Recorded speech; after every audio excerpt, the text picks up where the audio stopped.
Hi everyone, welcome back to my channel. This is part 16, the final part of the Ted Bundy series. This episode focuses on the appeals, his confessions, and his execution. I'm sorry for the static on the mic in this episode. I have ordered a new one. Okay, so here's the copyright disclaimer, and here's the true crime disclaimer. I'm going to be showing some explicit photos in this video, so it isn't monetized. Ted had been speaking with Stephen Michaud and Hugh Ainsworth, who are investigating his life and the crimes against him. And Ainsworth told Ted that he had started by believing Ted might be innocent. But after 36 murders and not one solid alibi, he no longer believed Ted. Ainsworth played the bad cop to Michaud's good cop, and playing on Ted's ego and his conceit, Michaud suggested that Ted could speculate and speak to them in the third person, and then Ted basically seized upon it and spilled everything under this veil of fiction. Ted began talking about the stress and the individual seeking images of a sexual nature or violent nature towards women, and how women are seen as objects in the culture. Ted began referring to this part of himself as the entity, and he said that the environmental stimuli, like violence, sexual violence, and objectification, provoked the entity. But he made it crystal clear to Ainsworth that he had no guilt over anything. In fact, Bundy felt sorry for people who felt guilt. Bundy said, quote, "I remember, as you might remember, a Humphrey Bogart movie. When it's over, you don't talk about it all the time. I'm in the enviable position of not having to deal with guilt. I don't think I need to feel guilty anymore because I try to do what's right now." They both go on to write 2 books, The Only Living Witness and Conversations with the Killer. These both came out after his execution. And I just want to say, in my opinion, Ted felt bad about killing, but it wasn't guilt. He felt bad that he had taken risks that destroyed his career and his life. I mean, he felt bad that he couldn't control it better. That's just my opinion. Ainsworth and Michaud eventually played the tapes that Ted had made, the ones where he was confessing, even in the third person, to Louise Bundy, his mother. And they said she just made some really odd bird sound noises, like fluttering strange little sounds, and she didn't discuss the contents of the tapes with them at all. And then she asked them if they wanted some pie. I think we now know where Ted got his compartmentalization from. On October 24th, 1982, Carol Boone, Ted's wife that he married at the Kimberly Leach trial, conceived Ted's daughter Rose, or Rosa Bundy, while he was on death row. Yes, he managed to have intimate relations on the side, away from the jailer's eyes, and she was conceived naturally. She has her father's eyes, and she goes by a different surname now. As far as I'm concerned, she's just another victim of crazy parents. It's weird to me how her nickname was Rosebud, the same name that Ted used when he called John Henry Brown, and it sounds a lot like Roseland, the name he used when he was trying to capture Carol DeRange. So it's the summer of 1984, and Ted began speaking with Professor Eddie Blackwelder, who is a criminal justice professor who is teaching a class on serial killers. I think he also worked for the nonprofit Criminology Research Project. Blackwelder had 4 interviews with Ted. He said that Bundy had a cool demeanor. He was an average guy. Quote, "If I had a daughter, he'd be the kind of guy I want her to date because he seems so normal. But that's just a mask. Underneath, he's a diabolical killing machine." End quote. Bundy told him, "Society needs to be protected from people like me, and there are others out there just like me." His attorney friend, John Henry Brown, was still in communication with him and said that Ted reached out to him through the mail so that he could help the Green River Task Force.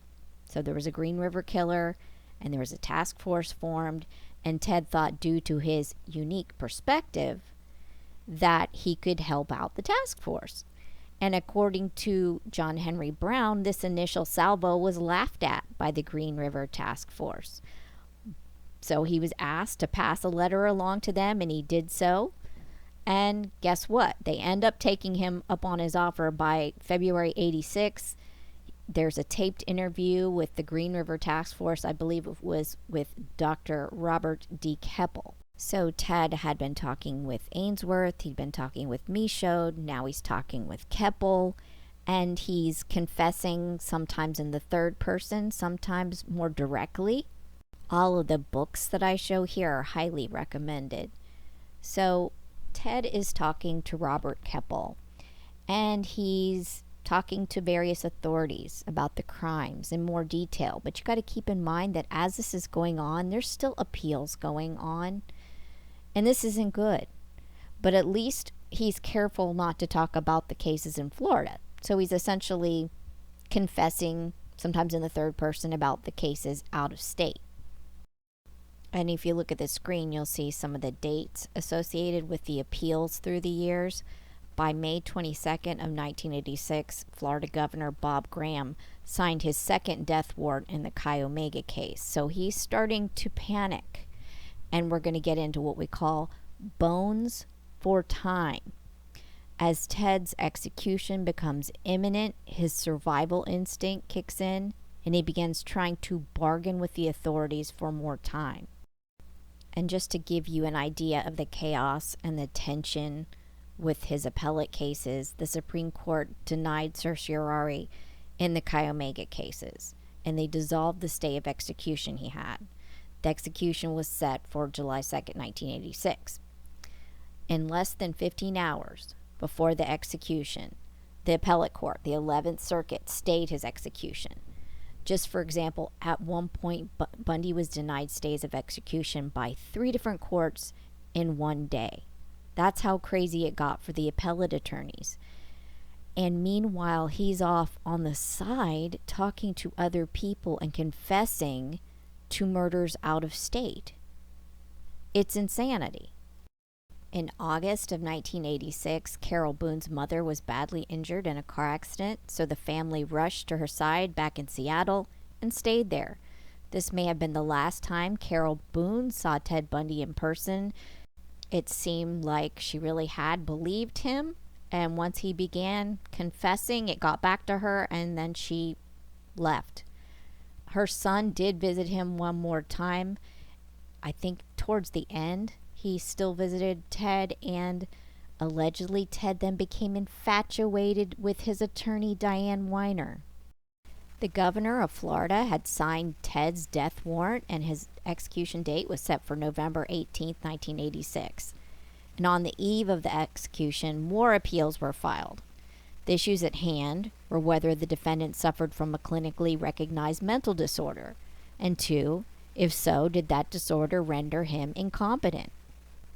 At this time, his execution was stayed in order for an evidentiary hearing into his competency to stand trial. The district court concluded that even if Ted had a bipolar, mood, or manic depressive disorder, the disorder was not manifesting itself so as to affect his competence to stand trial.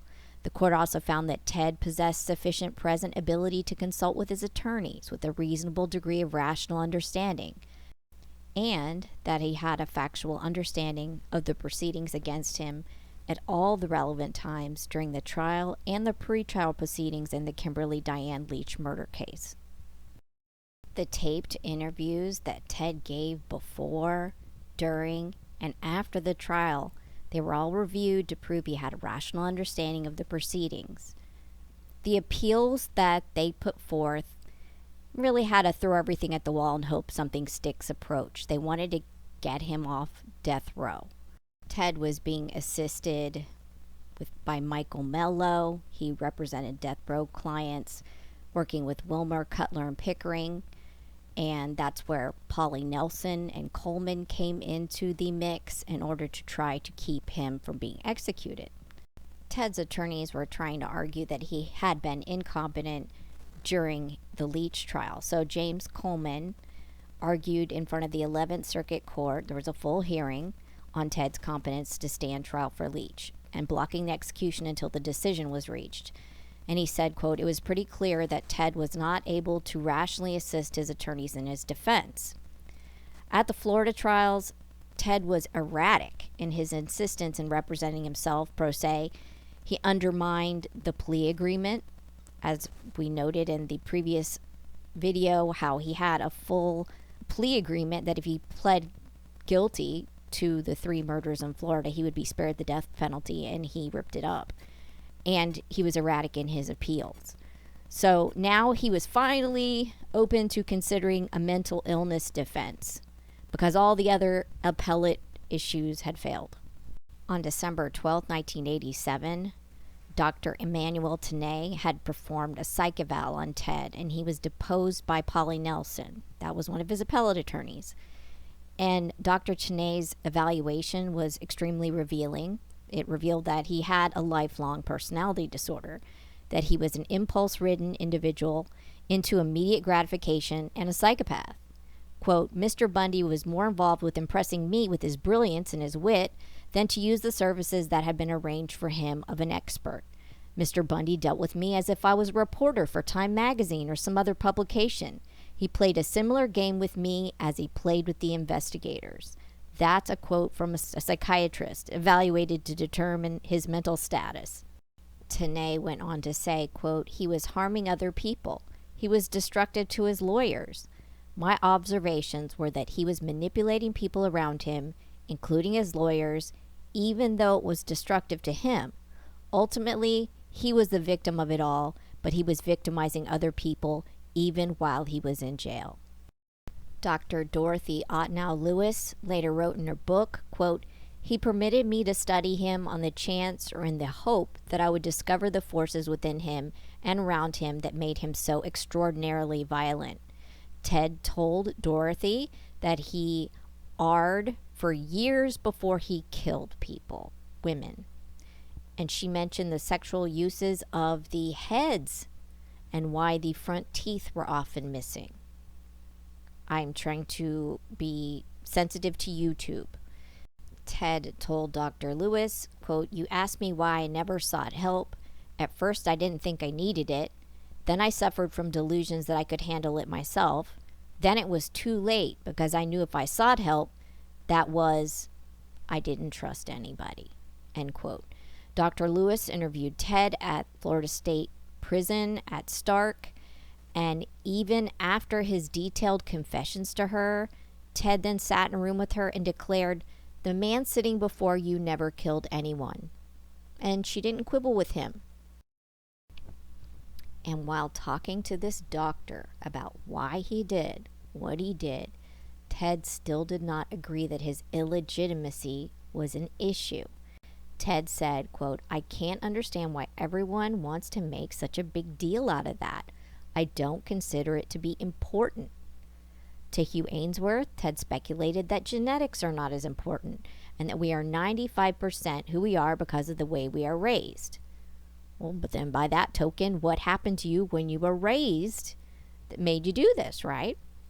Ted also denied that the victims were Diane lookalikes. He said, "They don't look like Diane to me." And Ted admitted that Diane did make him feel insecure, that she expected him to squire her around, that he couldn't buy her the clothes she wanted, the wine she wanted, he couldn't wine and dine her and meet her standard of living, and that at the point of their first breakup, he felt rejected by everything. He said he felt cheated, wronged, and insecure, but he just didn't see that there were any relation to Diane with the women that he murdered. On the Internet Archive, you can find the Jerry Blair Michael Mello papers.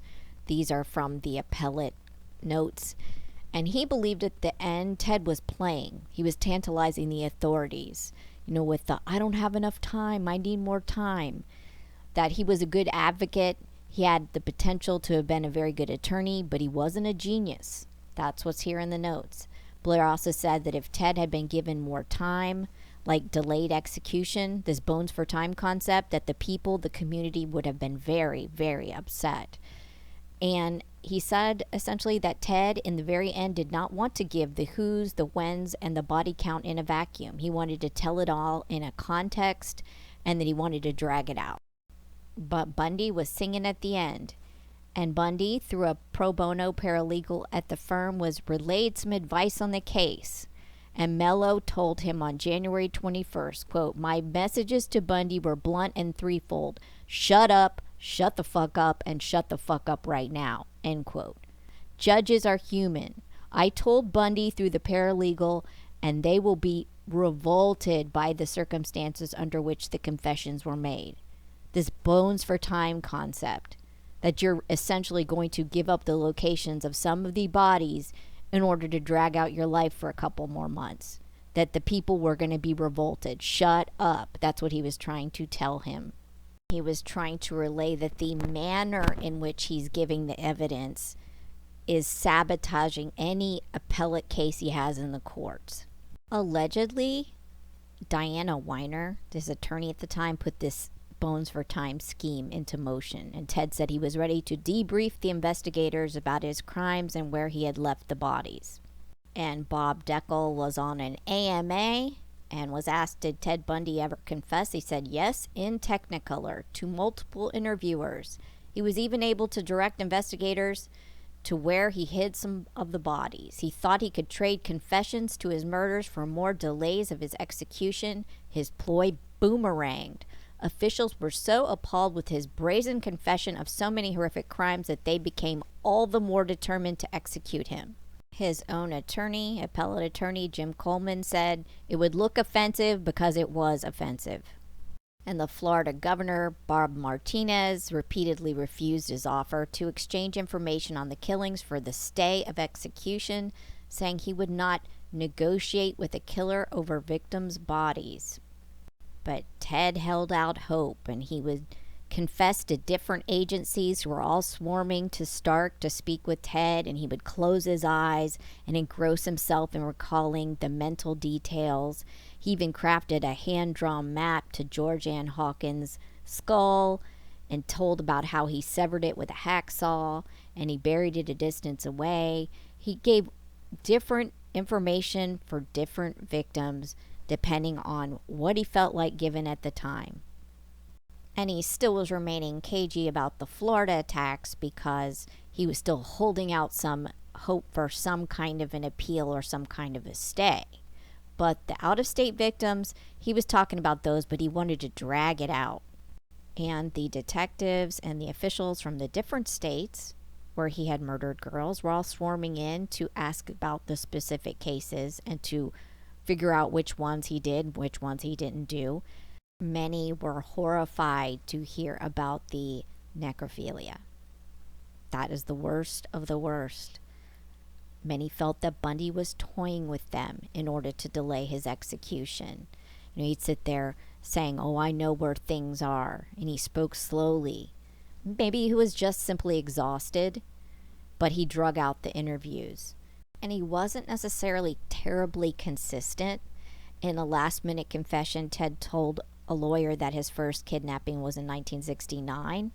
However, to Keppel, he had implied his first murder was in 1972. Ted still wouldn't discuss certain victims, like Susan Rancourt, and no one's sure why. He didn't talk much about Chi Omega or Kimberly Leach because he was hoping that there was still some kind of appellate issue on the Florida cases. But Ted said he honestly thought, since people go missing every day, that many of these victims would simply just go unnoticed. And he also was still what I call precious in talking about specific details of the murders because, in my opinion, he considered the victims and their last moments to be his. Kemple said that Ted was, in the end, scared and stressed out, shaken and in tears. Allegedly, January 19, 1989 was the day Ted told Carol Boone and her son Jamie the admission about his guilt for these murders. And Carol Boone and her daughter eventually became unreachable to the Bundy clan and cut off all contact. Dr. James Dobson from Focus on the Family was given the only public death row interview. It was free to be re-aired with the caveat that it be played unedited and in its entirety. So in a sort of redemption arc, Ted blamed his impulses on violence-laden pornography. Ted admitted to being compelled to stalk and murder women and girls, that he'd wake up with a clear mind and realize what he'd done, and that he'd be horrified the next day. But Ted wanted to warn the American public about the link between violence, obscenity, hardcore porn, and sex-related crime. Ted had also developed trust for FBI's Bill Hagmaier. He called Hagmaier his best friend. He justified his crimes to Hagmaier. He said, "They came to me." He admitted to fiddling with the corpses, maybe putting on makeup on some of them, perhaps washing their hair. And he said to Bill, quote, "If you've got the time, they can be anyone you want them to be." He admitted to taking Polaroids of some of the victims. And he said, when you work hard to do something right, you don't want to forget it. He later destroyed those Polaroids. And Ted told Hagmaier, after a while, murder isn't just a crime of lust or violence. It becomes possession. They are part of you, and you are forever one. Bill helped Ted draft his will and letters to his mother and his wife and his daughter. Bundy also wanted to rehearse the execution, so he wanted to go through the details of the execution and told Bill that he was afraid to die. Meanwhile, outside the prison, there was a total party going on with people singing and selling merch and just waiting for the minute that he would be executed. They were partying down, and it was all over the news. You could liken it to a really hardcore tailgate party. On the days leading up to an execution, the prisoners kept in a small holding cell next to the death chamber, and the lights are kept on both night and day because they don't want the prisoner to take his own life. The state does not want to be cheated of taking the life. So pastoral counseling is also offered, as well as a last meal. For his final meal, Ted did not ask for a special meal, so he just received the traditional steak, medium rare, eggs over easy, hash browns, toast, and milk, and he didn't eat it. Welder, who asked him if he was right with the Lord, and Ted said he could smell the diesel fuel and hear the generator warming up, and through the nearby window he could see the hearse waiting outside. And when he was asked if he was right with the Lord, he said, "I'm not worried about what happened yesterday, and I'm not concerned about what may happen tomorrow. I'm cosmic." And then Black Welder said he wasn't sure. He said, "But I've got to believe when that jolt of electricity hit him, he found out what being cosmic's all about." After prayers with a Methodist minister, he made a call to his mother. He then tried to call Carol Boone, who would not take his call, so Ted called his mother again. She said, "You'll always be my precious son." And he told her, "I'm so sorry I've given you all such grief, but a part of me was hidden all the time. But the Ted Bundy you knew also existed." I have to say, it's sad. It's sad for his family. She also later shared a letter that he mailed to her. "Dear Mom and Dad, nothing I can say can ease your pain. It is a terrible thing, I know, but I have to try to make it right, to tell the truth. I do love you. You are wonderful parents. You are wonderful. We are together in God's love. Ted," with the lowercase t. One final contact visit is typically allowed, and Ted's was planned with his attorney, Diane, the one he was smitten with, but the warden changed his mind. And in the final hours, Ted's head and ankle were shaved so that the current could flow. He was showered. Cotton was packed in his rectum so as not to soil old Sparky. There was no sedation or anti-anxiety meds for old Sparky. I cannot believe that. I cannot believe they didn't give him some small amount of sedation, but it is what it is. Ted's black hooded executioner was only known to the warden Thomas Barton, who kept that list in his head, so nobody knows who executed Ted Bundy. The executioner was paid $150 and given a chauffeured escort. So Bundy entered the execution chamber. He acknowledged Reverend Lawrence, Jim Coleman. He moved his eyes down the row. He saw Blair. He mouthed something and Blair nodded. Blair believed Bundy probably made a genuine religious conversion by this time. He said that Bundy seemed to be at peace. His last words, Ted's eyes locked onto Jim Coleman and Reverend Lawrence, and he nodded and he said, "Jim, Fred," and he said, "I'd like you to give my love to my family and friends." And that was his last word. His shaved head jerked as 2,000 volts of electricity flowed throughout his body. His fists clenched tightly. His body straightened in the oaken chair. He was dead by 7:16, and there was a smell of burning flesh. This was witnessed by 12 journalists, 12 law enforcement officers, and 18 others who watched through the plexiglass. He was age 42. On January 24th, he was executed for the murder of Kimberly Diane Leach.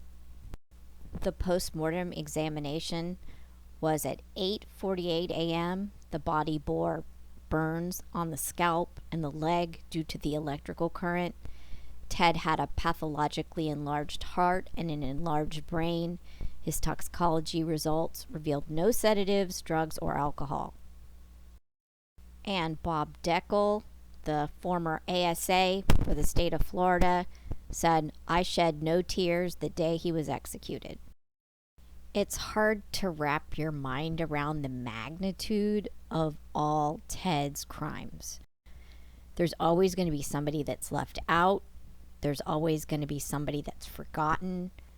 And the FBI in 1989 began analyzing his last-minute statements, and they sought to establish a chronology of where he'd been from puberty until his final arrest in Florida. And I've used that timeline throughout this entire series. So I've tried to be as accurate as possible. The FBI's tally is staggering and it's incomplete, but it still doesn't explain why. And that's probably why you're even listening to this right now. You want to know what makes someone like Ted do this? What creates this? What as a society can we do to ensure that these people aren't created, and if they're created, that they're discovered? I have an opinion on the why.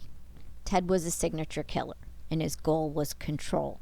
He had a growing and a building anger, an abnormal anger, which didn't wane, but that he hid with a mask and charming patina. And likely his anger stemmed from childhood, the bastardy, few months left at this children's home, being the eldest and being the least favored, insults, both real and perceived, and then you add in the sociopathy and the sexual urges, and then you get this. His anger, started at the peeping and then led to the voyeurism and then the rape and then the killing. And once these traits were imprinted psychologically, this is how he coped. This was his control. That was his goal, total control. Throughout his life, you see obsessive patterns of control, and it ended up in the total control of the victim, both alive and then dead. Ted even told Keppel, the victim does not know the killer, but the killer knows the victim. The victim was selected to match his preferred type, his idealized woman. He abducted them from places he knew. He killed in places he knew. He had a murder kit. He had a car modified to trap them and carry them back to his places he liked to, then continue the control. I think he hit the victims on the head because he didn't want to have conversations with them anymore. I think he crushed the jaws of the victims to shut their mouths. I think that he also strangled them in order to shut them up. I think he bound them in order to exert control and power over them. I think that he looked at women as some kind of an object and that he wanted just to use them. Very Dahmer-like, actually. He wanted to exert control and power over them. Now, were the women a symbol of his mother or of a former girlfriend or whatever? We don't know that. We don't know. But I think it could just be a general feeling of failure that he felt that he could, I don't know, control these women and take some kind of a revenge. And Ted trained himself to ignore or to rationalize his killings. I mean, how many times can you lug a body around and not get caught and not begin to feel invincible? He was diagnosed with manic depressive disorder, but that is not what made him kill. His sociopathy is what made him kill. His mania only fueled the killing streak, making him a killing machine, like a hunter who stalked big game. But the big game was his idealized woman, and the control extended to his last moments on earth, his own. When he knew where the bones were discarded or buried, he knew their last moments, and he decided what he wanted to share with law enforcement and the families or not. And he was still in control in his own mind. In perhaps one of his final acts of control, he wanted his ashes scattered in the Cascades near where he had left many of his victims. I'm going to leave it with one of the victims' family statements. The tragedy of Ted Bundy is that he was a brilliant human being who went astray. He obviously had a lot to offer, but it's hard for me when I read the books about him and read about what a likable guy he was. Maybe the people who say he is a likable guy knew another Ted Bundy, the Ted Bundy of yesterday. But I know the Ted Bundy of today, and I've seen all the families he's destroyed and all the pain he's caused, and it's hard for me to ever think of him as a likable guy. And I think history bears this out. Knowing what we know now, he's not someone to be admired. He's not some sexy serial killer. He's the worst of the worst. Thank you so much for going through this journey with me. I never thought I could make it 16 episodes. This has been really hard to get into the mental space to talk and think about Ted Bundy. And so I'm going to leave you with all the pictures of the girls and the women in better times. I hope you found this informative. If you did, please hit that like button, hit the subscribe bell, and without further ado, have an excellent day. Bye.